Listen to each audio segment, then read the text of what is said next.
Queremos hacer frente a la pluralidad que tiene nuestra sociedad desde la pluralidad que tiene el propio Gobierno de Navarra reciente constituido a partir del día de hoy, con la formación de cuatro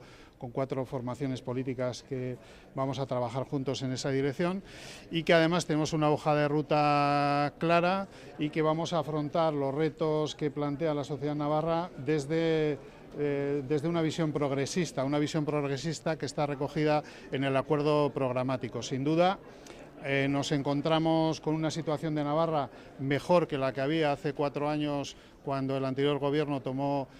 posesión de sus puestos, una situación económica mejor, un crecimiento económico que lógicamente ha permitido revertir la situación y de los recortes en las políticas de bienestar que se habían ido produciendo, y evidentemente esa situación es más exigente para nosotros para que efectivamente seamos capaces de afrontar los retos que tiene la sociedad navarra en ese acuerdo programático, pensando fundamentalmente en las personas, en los retos del día a día, de la política de